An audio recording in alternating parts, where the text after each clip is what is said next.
Well, winter's finally came to central Missouri, getting a little bit of snow. 34 degrees out. Not cold yet, not real cold. We're gonna go in and check these 3 traps we set yesterday for cats, and probably put in 2 more on the other end of the property. There's just no reason for more than that, I don't think. It's 163 acres. That's a lot of traps really for that much property, but I'm not setting any coyote sets, I don't think, today. It's really wet and nasty, and I just don't, not that I don't feel like it, but I don't really feel like it. How's that?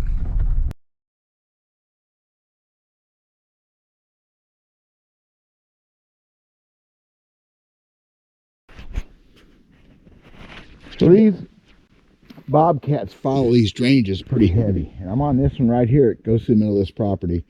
I just set number 4 and 5 traps on this drainage. You'll see cats on ridge tops, you'll see them other places, but this is where they always focus on it. Eventually they'll follow these creeks and these draws, and so I set them pretty heavy. Say a cat is up there hunting this drainage, but he's up there 80, 100 yards hunting this ridge, or he's hunting this field edge where the mice and the turkey and the rabbits and everything else live. We need to get him over here where our traps are. Now, why don't I put traps over there or up there? Again, I'm trying to focalize on this one little spot because it works so well for me. And this may work different for you. In central Missouri, this is the way it works mostly for me. There's a few exceptions. You'll find those occasional real magical spots where maybe, well, for instance, you get in the middle of big timber and a road, a 2-track goes right through the middle of it and hits another one and crosses the intersection.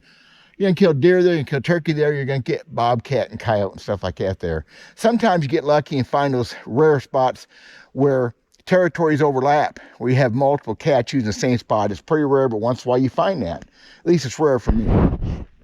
So I'm trying to attract critters to my set, and bobcats are so visual, they are attracted to sight, sounds, and movement. Now, I don't have any of the squeakers here.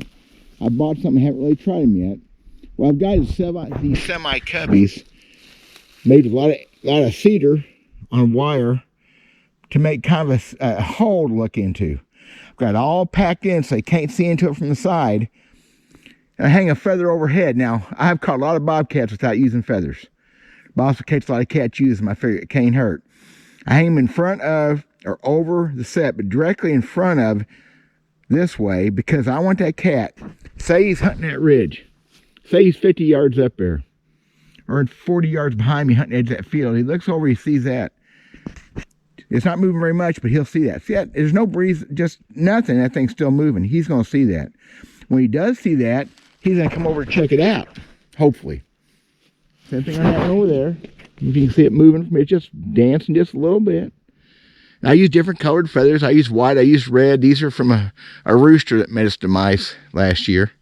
There's my first bobcat set of the 23-24 season, and it's almost 24. It's the very end of December.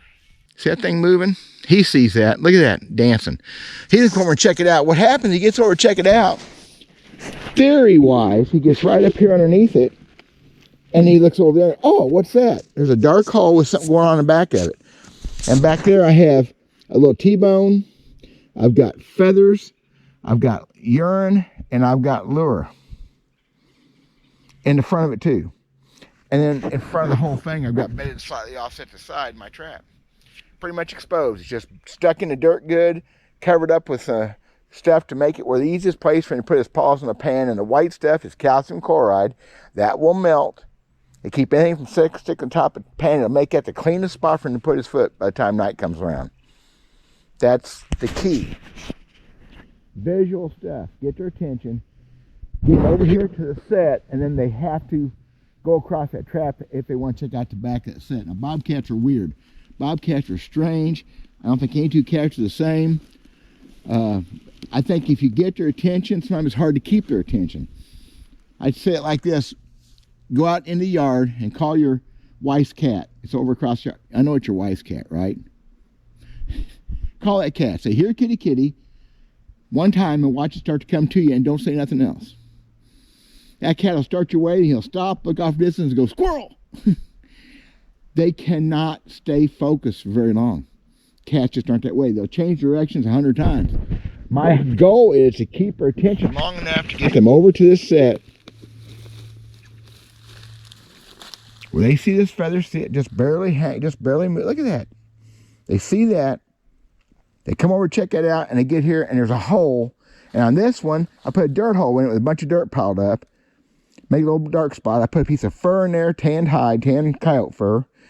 Again, urine and lure and stuff on over and on in front of it too. And try to get him to step on that slightly offset number 2 bridger. That's the goal. To get him to look beyond the trap and go across the trap, getting to it. Now I've caught a load of bobcats in dirt hole sets. Generally with a T-bone and a dirt hole. Or a T-bone with 2 dirt holes. I love double dirt hole, but for cats, a T-bone and a big dirt hole. Caught a bunch of them. And a lot faster set to make. And truthfully, I don't make enough of those sets because these work so well. It just, seriously, it takes 30 minutes to build this set sometimes. I stopped on the way here from building another set, fixing a set a while ago, and stopped at a big batch of cedars because cedars that grow on the edges are so much thicker and fuller, and broke off a bunch of cedar branches because it takes a while to pick those. To fence that in, I use the welded wire. This is a 2x4 inch weld. It don't matter. Just something that helps hold it up. You don't have to use anything at all. But I find it's easier if I have something to pile it against. Now, about that cedar. Cedar does a couple things too. For one thing, it smells good. Bobcats love cedar trees. They rub on them, they scratch on them, they make scent posts out of them. So there's a smell factor.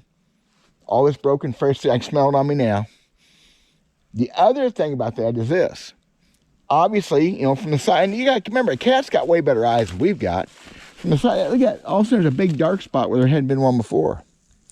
If it gets snow on it, so much the better. But then what happens when here in Missouri, our snow don't last very long a lot of times. That snow starts to melt. You'll have 3 or 4 inches of snow on the ground and that big dark cedar spot all by itself because the snow melts off of it. Another visual thing. Visual. Those squeakers. I've got one in a set right now. I've never used them very much. A lot of batteries involved. I don't know. I'm sure it works.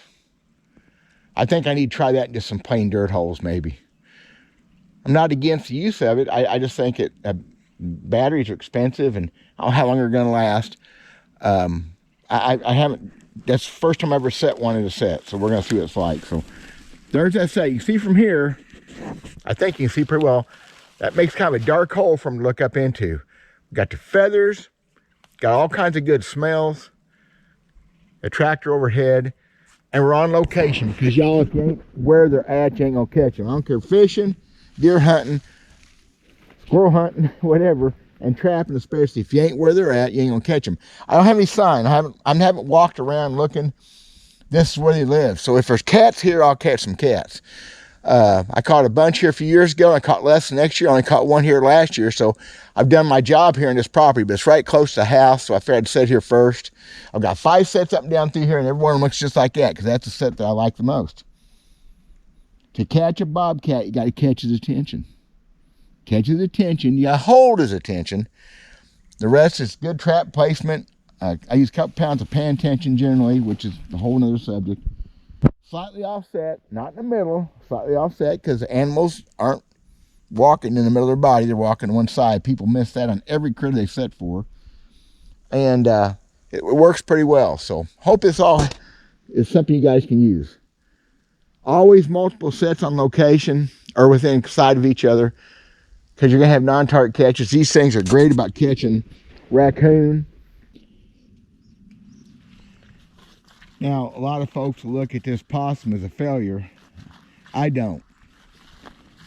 Because one of my main mandates in trapping anymore is predator control as far as it goes to songbird, quail, and turkey. And turkey eggs, this guy here is a turkey egg eating son of a buck.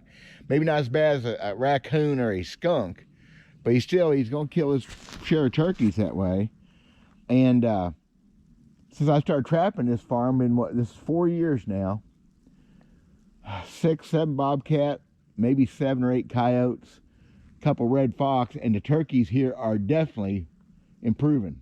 Catch a lot of big coons in these sets. Also, if you got gray fox, it's a good gray fox set. Not so much red fox, it's just too much going on. Coyotes run from sets like this. I've never caught a coyote in one of these semi-cubby sets.